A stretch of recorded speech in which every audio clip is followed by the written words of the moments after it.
이진우의 손에 잡히는 경제. 안녕하십니까, 이진우입니다.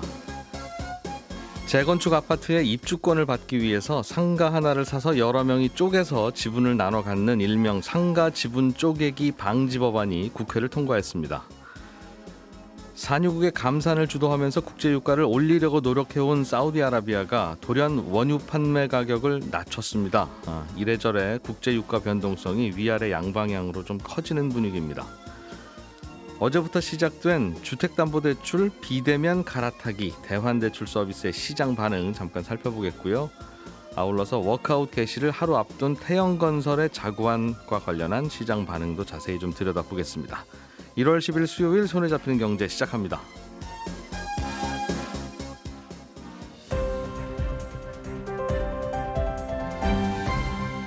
이진우의 손에 잡히는 경제. 네, 오늘은 MBC의 양효걸 기자, 서은영 경제뉴스 큐레이터, 그리고 김치영 큐레이터 이렇게 세 분과 함께 경제 뉴스들 들어보겠습니다. 어서 오십시오. 안녕하세요. 자, 김치영 큐레이터가 준비해 오신 소식은 우리나라 소식인데 네. 주택담보대출을 더 싼 이자로 갈아탈 수 있도록 어떤 은행이 싼지 온라인에서 네. 한 번에 비교해 볼 수 있는 서비스가 어제 시작됐는데 이게 전세자금 대출은 아직 시작을 동시에 못했나 보네요. 네, 그렇습니다. 한 2주 전에 제가 이제 1월 중순께쯤에 시작할 것이다 이렇게 말씀을 드렸는데요. 예. 당국과 은행이 조금 서둘렀는지 어제자인 9일자로 서비스에 들어갔습니다. 신용대출만 가능했던 온라인과 모바일을 이용한 보다 저렴한 금리로 쉽게 갈아탈 수 있는 서비스가 주택담보대출까지 확대됐다 이렇게 보시면 되고요. 예. 근데 이제 주택담보대출이라고는 얘기하지만 사실은 아파트 주택담보대출만 가능한 상황입니다. 또 일부 조건도 충족해야 되는데요. 10억 원 이하의 아파트 주택담보대출 중에서도 대출받은 지 6개월이 지난 대출만 대상이 됩니다. 아파트도 10억 이하만. 네. 네. 너무 많은 그 대출이 한꺼번에 이동하는 걸 좀 막겠다는 게 당국의 얘기인데요. 예. 이 얘기는 앞으로 상황을 봐서 대상과 범위가 좀 확대될 가능성도 있다 이렇게 볼 수도 있겠습니다. 그리고 이제 지난번에 순차적으로 전세자금 대출도 대상이 될 거라고 말씀을 드렸는데 이달 말인 오는 31일부터 전세자금 대출까지 이 대환대출 플랫폼을 이용할 수 있게 된다 이렇게 얘기를 하고 있습니다. 예. 전세자금 대출도 조건이 있습니다. 동일하게 10억 원 이하 아파트 보증부 전세자금 대출이 대상이고 전세금이 10억 이하여야 된다. 네네. 예. 그리고 전세 대출은 대출 발생 3개월 후부터 가능한데 전세 임차 계약 기간이 절반 이상 남아 있어야 됩니다. 그러니까 보통 우리가 2년 계약하지 않습니까? 1년은 지났어야 된다 그럼. 1년은 지났어야 되는 게 아니라 1년 정도의 잔존 기간이 남아 있어야 된다는 거죠. 3개월 지나고 전세 계약을 맺은 지는 3개월이 지나고 네. 남은 잔존 기간은 1년 정도가 남아 있어야 1년 이상이 남아 있어야 네, 된다. 그래야 가능하다 알겠습니다. 이런 얘기가 되어 있습니다. 예. 이거 뭐 열리기만 해봐라 내가 당장 갈아타지 이게 이자가 왜 이렇게 비싸라고 생각하던 많은 분들이 네. 뭐 많이들 갈아타셨을 것 같기는 한데 어땠어요? 그 얘기는 결국 싼 이자를 예시한 금융사들이 있었냐라는 질문이잖아요. 네. 비교적 카카오뱅크, K뱅크라고 불리는 인터넷 은행들이 조금 공격적으로 나선 것 같습니다. 그래서 어제 카카오뱅크는 오후 2시쯤에 주담대 갈아타기 서비스 한도가 소진됐다라고 하면 서비스를 중단했고요. 한도가 소진됐어요? 예, 그러니까 이제 끝난 거예요 그럼 이 은행은? 아니요. 매일매일 일종의 한도를 좀 정해놨습니다. 매일 한꺼번에 다 하지는 않고요. 하루에 일종의 얼마씩? 뭐 이것도 마케팅일 수는 있는데 그래서 어제 오후 2시쯤 카카오뱅크는 일단 문을 닫고 네. 다시 오늘 아침 9시부터 열겠다 이렇게 지금 얘기를 해놓은 상태고요. 맛집의 재료 소진 죄송합니다 이렇게 써놓은. 네, 한없이 대출을 내줄 수 없는 게 또 은행들의 사정이니까 그래서 조회 건수 같은 게 전월 일평균 거래보다 2배 이상 몰렸다. 수요가 너무 몰려서 회사 측에서 조절에 나선 것이다 이렇게 카카오뱅크는 설명을 했고요. K뱅크 역시 대출 조회가 평소보다 3배 이상 증가해서 2, 3일 내에 월간 한도가 다 소진될 수도 있다라는 얘기가 좀 나오고 있습니다. 그래서 금리가 어느 정도 되냐 이렇게 봤더니 혼합금리, 그러니까 일정 기간 고정금리 이후에 6개월마다 변동금리로 전환되는 상품을 기준으로 보면 예. 카카오뱅크는 주담대 최저가가 지금 연 3.49%, 예. K뱅크가 연 3.65%여서 지금 시중은행 주택담보대출 평균 금리가 4에서 6% 선이거든요. 네. 그렇게 보면 뭐 1%포인트 정도 더 싸게 이동할 수 있는 상황이라고 볼 수 있겠죠. 같은 조건의 대출인데도 불구하고. 네. 근데 뭐 주요 은행들도 지금 대환대출 조회가 꽤 많이 증가하고 있다. 그래서 마케팅에 좀 들어간 상태인데요. 신한은행 같은 경우에는 뭐 이번 주에 한도가 소진될 것 같다라고 얘기하면서 선착순으로 대환대출 서비스 이용하면 뭐 첫 달 이자 얼마 지원하겠다. 뭐 이런 얘기들까지 지금 하고 있습니다. 이번 주에 한도 소진이 예상되는데 판촉 이벤트도 해요? 앞뒤가 안 맞잖아요. 이게 한도가 있는 모양이군요. 당국에서도 한도를 좀 정해놓고 하라고 지금 가이드라인을 준 상태입니다. 그리고 한꺼번에 너무 많은 게 이동하게 되면 금융권에 문제가 좀 있을 수 있다고 보고 있습니다. 그러니까 이 뉴스 들으시는 분들은 그럼 이번 주에 빨리 해야 되는 거야? 이거는 아닌 거죠? 그러니까 이 한도가 소진됐다는 말은 네. 1차로 해보고 또 할게요라는 뜻입니까? 아니면 끝나고 난 언제 또 할지 몰라요라는 얘기겠습니까? 일단 한도가 좀 정해져 있어서 빨리 알아보시는 것도 나쁘지 않을 것 같고요. 근데 다만 이제 이건 있습니다. 예. 이렇게 이제 이동하는 사람이 많아진다라고 하면 은행권 입장에서는 대출이 너무 많이 빠져나가지 않게 일종의 상품을 잡아야 되는 상황이 될 수도 있거든요. 그렇겠죠. 그렇다 보면 경쟁적으로 이 상품의 금리를 조금 낮출 가능성이 있습니다. 그래서 남의 은행 고객 뺏어오게 해야죠. 네. 기존 고객한테 낮춰줄 방법은 없지 않습니까? 이미 대출 계약을 해놓은 거니까. 네. 그래서 우리가 많이 뺏기면 우리도 가져와야 되는 상황이기 때문에 금융당국도 사실은 이런 대환도출 서비스를 내놓은 게 서로 경쟁을 통해서 금리를 떨어뜨리려는 의도가 있는 거거든요. 그래서 처음에 시장 반응이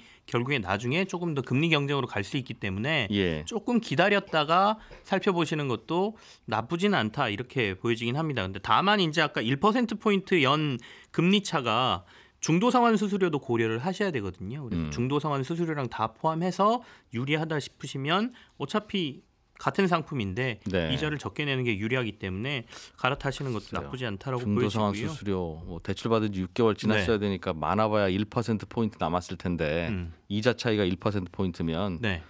뭐 대출 만기가 6개월밖에 안 남은 이상한 대출이 아니라 굳이 왜 갈아타세요 하는 대출이 아니라면 무조건 갈아타야 되는 그죠. 계산은 맞습니다. 그렇게 되네요. 네. 그러니까 한 번씩 들어가셔서 뭐 상황을 보시면 알겠습니다. 딱 답이 나올 것 같고요. 절차는 대출 비교하고 대출 심사받고 대출 실행하고 사후 처리하는 4단계인데 이게 모두 지점 방문 없이 온라인에서 이루어지거든요. 예. 서류도 다 온라인으로 제출하고 하면 되기 때문에 뭐 생각보다 쉽게 할 수도 있겠습니다. 비교 좀 해보시라. 김치영 큐레이터가 즉 본인이 만든 것처럼 그렇게 신이 나서 자 오세요. 떨어지면 좋지 않습니까? 좋지 않습니까? 그렇게 좋아요. 네.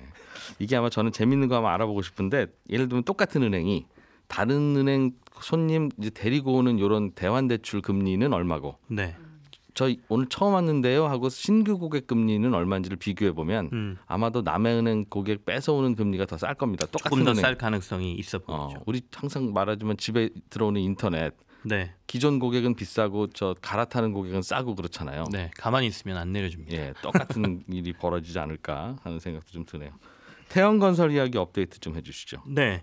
사실 앞서 이제 개시가 하루 남았다고 말씀드렸는데 개시 결정이 하루 남은 거고요. 개시가 될지 안 될지는 아직 변수가 좀 있는 것 같습니다. 어제 이제 윤세영 회장이 기자회견을 통해서 약속한 자구책을 성실히 이행할 거고 필요하다면 태영건설의 대주주인 TY홀딩스에 지분하고 TY홀딩스가 보유한 SBS 지분도 담보로 제공할 수 있다는 언급이 나오면서 분위기가 좀 변했다는 얘기들이 좀 들려오고 있긴 하거든요. 근데 다만 이제 워크아웃 개시 이전까지 들려오는 뉴스들은 사실은 양쪽 그리고 당국 모두가 뭐 여러 가지 뉴스를 쏟아내기 때문에 조금은 고지고대로 믿어서는 안 된다라는 생각이 좀 있거든요. 그러니까 법정관리 행위 결정됐을 때 파장 등을 고려하는 당국의 입장하고 사실은 그 채권단 입장이 완전히 좀 다릅니다. 그래서 지금 사제 출연을 비롯한 희생을 계속 강요했던 당국은 어제 오너가가 어쨌든간 뭐 지분을 담보로 내겠다라는 얘기가 나오니까 조금 만족해하는 분위기인 것 같은데 채권단은 언론이 전하는 분위기하고 좀 다르다 이런 얘기도 좀 들려오고 있습니다. 이게 정확하게 말하면 이게 사제 출연인데 사제 출연의 방법은 내가 갖고 있는 돈 예금 헐어서 빚 갚는 데 쓰세요 하고 아예 드리겠습니다. 사제 출연도 있고 발표한 거 보니까 그렇게 하는 건 아니고 맞습니다. 여러분들이 돈을 빌리려고 하면 빌려서 갚으세요. 일단 회사가. 네. 그때 내 지분이 담보로 필요하면 담보로 제공은 하겠습니다. 네. 살아나면 회사가 갚을 거고요. 제가 갚는 거 아니라. 네. 그러면 그냥 저는 그 담보 빼면 뭐 아무 일도 없었던 거가 되는 그런 방식의 그러니까 처음에 얘기한 사제 출연하고는 좀 다를 수는 있죠. 네, 그래서 채권단은 사실은 이게 뭐 사제 출연이 맞나? 약간 이런 의문점을 보내는 것도 있고요. 돈 빌려달라고 했더니 친구가 돈은 못 빌려주고 혹시 보증서야 되면 내가 그거는 도장 찍어줄게 하는 얘기니까 네네. 전혀 같은 거는 아니죠. 그리고 또 하나가 그 윤세용 회장의 막내딸인 그 윤재현 씨가 330억 원을 빌려줬습니다. 근데 예. 이게 SBS 지분을 담보로 해서 빌려줬거든요. 그게 이제 회사가 갖고 있던 SBS 지분을 담보로 담보로 잡고 330억 원 현금을 빌려주는 형태로 이제 돈을 대여를 했는데 이게 또 한 4.6% 연 이자를 주고 대여를 한 거라 예. 굳이 왜 오너 일가에게 이 지분을 담보로 돈을 빌리느냐. 은행권에 나와도 충분히 이 담보로 돈을 빌릴 수 있는데 이게 무슨 사제 출연이냐. 네, 이거는 도리어 나중에 문제 생겼을 때 SBS 지분을 저가에 인수할 수 있는 조건을 만들어준 것 아니냐라는 의견도 지금 있어서 채권단 쪽에서는 약간 불만족하는 경향도 있고요. 두 번째는 이것도 있습니다. 이제 채권단의 75%가 동의를 해야 이게 워크아웃이 개시가 되는데 이 75% 동의가 사실상 쉽지 않다는 얘기도 이번 채권단이 워낙 복잡하게 얽혀 있어서 그런 얘기가 좀 나오거든요. 다른 케이스에서는 오너 일가가 그냥 돈도 넣는데 네. 여기는 넣는 것도 아니고 빌려주면서 심지어 그것도 못 믿어서 회사가 갖고 있는 다른 거 담보로 내놓으세요라고 하니 이게 사제 출연 맞으실까요? 하는 질문이 나온다는 거죠. 그게 이제 앞서 말씀드린 75%라는 게 이게 만약에 채권단이 100개 기관이면 75개 기관이 동의하면 된다 이런 의미가 아니고요. 머릿수로 따지는 게 아니라 채권 금액의 75%가 동의를 해야 되는 거거든요. 그러니까 한 개 회사가 만약에 채권액의 80%를 갖고 있으면 한 개 회사만 동의를 해도 되는데 이번 그 태영건설의 채권단은 뭐 400개 정도의 대출 기관 그리고 특히 이 주채권은행이나 산업은행을 비롯해서 5대 시중은행이 다 합쳐봐야 채권 금액이 30%를 넘질 않습니다. 그렇다 보니까 뭐 증권사부터 시작해서 다른 데들 뭐 20%, 15% 갖고 있는 데들이 얽혀 있거든요.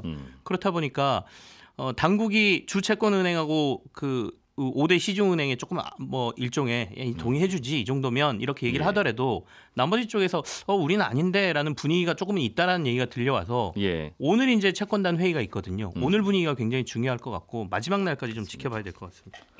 삐걱거리고 있기는 한데 이게 어찌 보면 우리나라가 점점 더 민주화되고 있다는 반증이기도 해요. 예전 같으면 당국이 야 사제 출연하시고 이렇게 워크아웃 하시고 뭐 아시죠? 하고 딱 그냥 적 가면 알아서 다 되는 분위기였는데 잠깐 법대로 좀 해봅시다. 손드는 쪽이 양쪽에서 나온다는 건 바뀐 분위기가 좀 전달되는 장면이기도 하네요.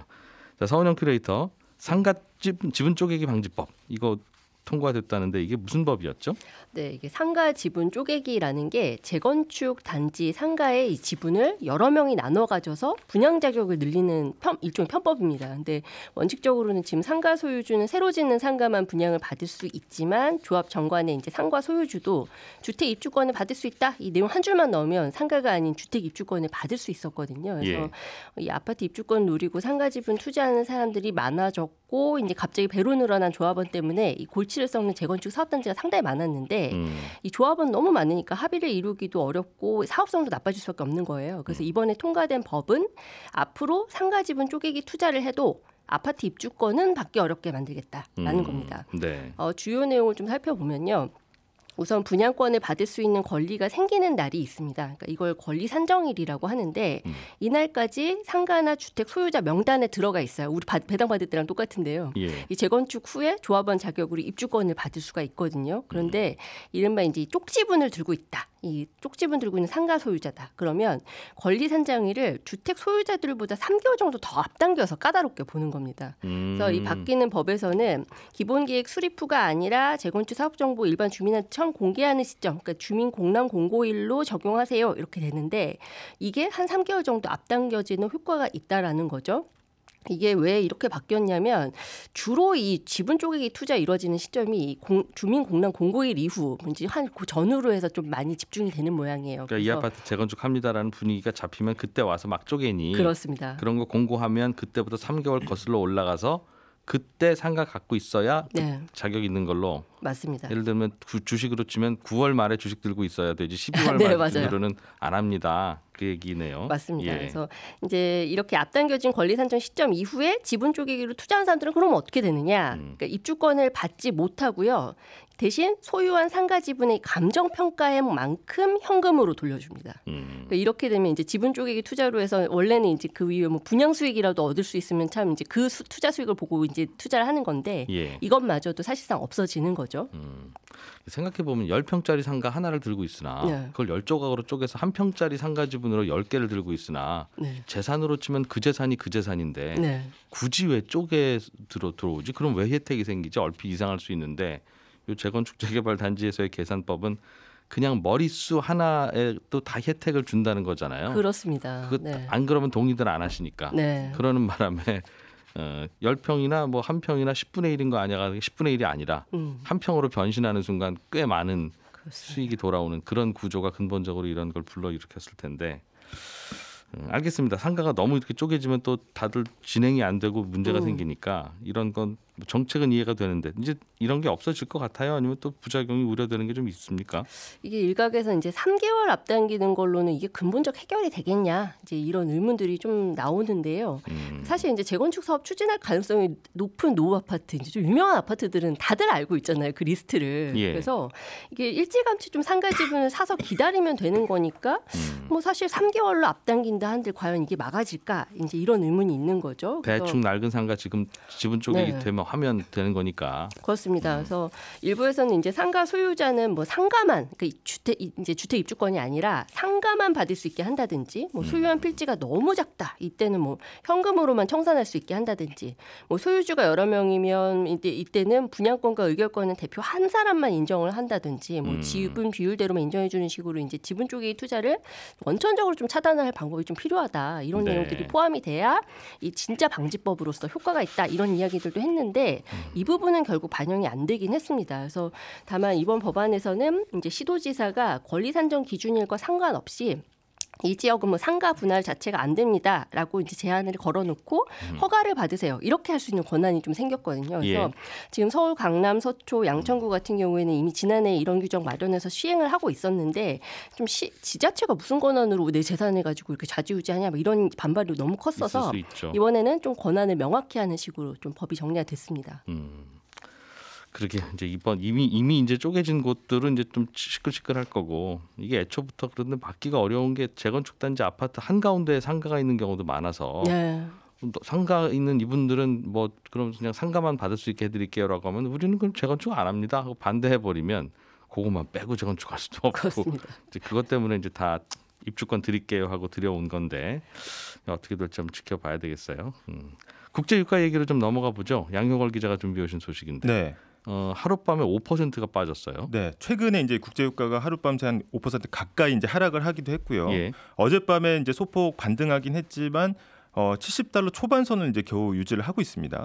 WTI 기준으로 하락폭도 지금 커지고 있고 원인은 세계 최대 원유 수출국인 이제 사우디아라비아가 2월 원유 수출 가격을 확 낮췄습니다. 그러니까 원래는 사우디가 어떻게 보면 오펙, 그러니까 석유 수출국 기구의 어떤 맏형격으로 이 지난해 말에 생산량을 좀 줄이기로 했었거든요. 그러면 예. 가격을 좀 높게 유지하고 싶어했다는 건데 돌연 태도를 바꾸면서 2월달 이제 원유 수출 가격을 확 낮춘 겁니다. 그래서 이번 그 사우디의 결정이 이제 유가에 영향을 미치고 있다는 분석이 나오고 있습니다. 이유는 뭐래요? 사우디는? 일단은 이게 어떻게 보면 오펙에서 맏형님격이었는데 그 영향력이 잘 미치지 않고 있다라는 이제 해석이 계속 나오거든요. 시쳇말로 이제 말빨이 좀 잘 안 먹히면서 올리려다 포기한 거다 그럼? 네, 이제 감산을 하자라고 했는데 이 따르는 이제 중소 산유국들이 따라오질 않으면서 예. 그러면은 이러다가는 잘못하다가 시장 점유율까지 다 손해를 보겠다. 그러니까 가격을 이제 올리는 거는 포기하고 시장 점유율이라도 지키자 이렇게 결정한 걸로 보이거든요. 근데 예. 여기에 가장 큰 이제 영향을 미친 건 미국이 지난주에 미국 산유량이 거의 하루에 1,300만 배럴이 넘는데 이게 사상 최대치로 뽑아내고 있습니다. 그러니까 미국이 세계 최대 산유국이 됐어요 보니까. 네, 그래서 예. 그것도 처음에는 뭐 환경이다 뭐다 해서 이제 조금씩 줄이는 추세였는데 아예 이제 많이 뽑아내면서 이제 맞불을 놓은 거고요. 그래서 미중 갈등 계속되고 이스라엘 하마스 전쟁 때문에 사실 올라갈 일만 남은 거 아니냐라고 생각을 했었는데 실제로는 또 그렇지는 않다는 거고. 그러면 또 뭐가 문제냐 했을 때 또 가장 큰 변수로 떠오르는 게 중국 경제입니다. 이게 중국 경제가 사실은 원유 수요를 빨아들이고 있었는데 중국이 굉장히 부진하고 경제 성장률이 부진하면서 이제 사우디도 마음을 고쳐먹은 거다 이런 이제 분석들이 나오고 있습니다. 그러니까 중국이 예전처럼 공장 팽팽 돌리면서 석유를 사주고 그러면 이제 유가도 잘 올랐을 텐데 사우디 입장에서는 우리 입장에서 보면 중국이 좀 침체라서 유가가 떨어지는 것까지는 고마운데 차라리 중국이 공장 잘 돌아가고 유가가 좀 오르는 게 낫다 우리나라 경제로 봐서는. 맞습니다. 그렇게 볼 수도 있겠어요. 맞습니다. 이게 당장 우리가 이제 물가 안정이란 측면에서 보면은 이제 국제 유가가 안정되는 거는 굉장히 좋은 이제 신호로 해석이 되는데요. 근데 또 장기적으로 보면은 중국 경제가 이렇게 서서히 가라앉으면 또 중국 의존도가 높은 우리 입장에서는 굉장히 악재로 다 이게 뭐 해석될 수가 있습니다. 그래서 중국 경제에 대한 전망, 그러니까 올해 전망이 사실은 5% 이하로 추정하는 사례가 계속해서 늘고 있고요. 특히 미국 뉴욕에 있는 한 리서치 기관은 중국 성장률 전망치를 3에서 3.5%로 제시하기도 했습니다. 이게 3%대 나온 건 처음이거든요. 중국이요? 네, 중국이. 그런데 그러면 왜 이렇게 3%대까지도 내려갔느냐 했을 때 이제 가장 크게 드는 게 이제 부동산 부채입니다. 그래서 이 부동산 부채가 너무 많아서 결국은 발목을 잡을 거고 게다가 주요 수출 시장이 이제 선진국 경제 시장인데 선진국도 지금 경기가 안 좋으니까 결국은 수출로 견인도 못할 거다. 라는 이야기들이 나오고 있고 그럼 중국이 부양책을 내야 될 텐데 마땅한 수단이 지금은 없다. 그래서 마지막 남은 카드가 이제 지급 준비율을 낮추는 건데 그거 하나 남고 이거 가지고도 과연 효과가 있겠느냐 이런 이야기도 나오고 있습니다. 그 대출 금리를 낮추면 그걸로 뭐 부동산 투자를 한다든가 무슨 설비 투자를 한다든가 이제 그렇게 해서 경기 좀 살려보자는 뜻일 텐데 부동산은 말씀하신 대로 계속 얼어 있고 수출은 수출대로 안 되면 뭐 대출 받아서 빵을 사 먹을 수도 없고 맞습니다. 대출을 왜 받겠냐 이제 하는 거죠. 금리는 낮아지더라도. 네, 맞습니다. 답이 없네요. 그러면 일단 이런 상황에서 이제 이 과도한 부동산 부채가 터진 사례가 하나 나왔거든요. 중국에서 중국의 대표적인 그림자 금융 기업이라는 중즈그룹이라는 데가 있습니다. 여기가 법원에 파산 신청했는데 아주 이례적으로 중국 당국하고 법원이 신속하게 처리를 한 거거든요. 그래서 이 그림자 금융을 간단하게만 좀 설명드리면 어떻게 보면 고위험 고수익 대형 이제 투자처에다가 투자를 하는 건데 우리로 따지면 이제 대형 PF 사업장하고 비슷합니다. 근데 여기에 빚이 거의 한 40조 원 가까이 남아 있는 상태에서 파산했거든요. 그래서 이게 연쇄적으로 그림자 금융 회사들이 도산하는 거 아니냐? 그러면 전체적인 중국 부동산이 크게 가라앉을 수 있다 이런 우려들이 계속 나오고 있고요. 이 상당수의 금융위기가 특히 이제 장기적인 경기 침체는 이 부동산 같은 자산에 쏠렸던 돈의 거품이 빠지면서 이제 시작을 하는데 일본도 그랬고요. 그래서 비구이완이라든지 헝다 등 부동산 업체들이 위기를 맞을 때마다 그동안은 중국 정부가 나서서 채무 조정도 하고 해줬는데 이게 언제까지 될 거냐 이런 한계가 드러날 거다라는 이야기들이 함께 나오고 있습니다. 그러니까 이게 중국의 태양건설 사건이에요, 그죠? 맞습니다. 이게 구조적으로는 똑같은 자금줄 역할을 하던 데였는데 이제 거기가 도산을 하면서 이거 진짜 심각하게 터지는 거 아니냐 이런 이야기들이 나오고 있습니다. 여기는 태양건설이 보증을 쓴 거고 여기는 이 회사가 직접 돈 조달해서 하다가 똑같이 망한 거고. 네, 맞습니다. 중국이 생각보다 수요 부진 경제 침체가 오래 갈 거다라는 게 우리의 기대를 약간 좀 실망시키게 만드네요. 올 한해 보면. 어떻게 봐야 되겠습니까 이걸? 일단 아시아 전체 전망이 어두워지면 이제 아시아에서 자금이 이탈할 수가 있고 사실 우리가 지금 가장 직접적인 문제는 그 H지수 ELS가 손실폭이 커지면 또 이게 또 우리를 타고 또 들어올 수가 있는 홍콩지수 ELS 문제. 이것도 좀 여기와 연결돼 있군요. 저희는 내일 아침 8시 30분에 다시 모여서 경제 뉴스 전해드리겠습니다. 이진우였습니다. 고맙습니다.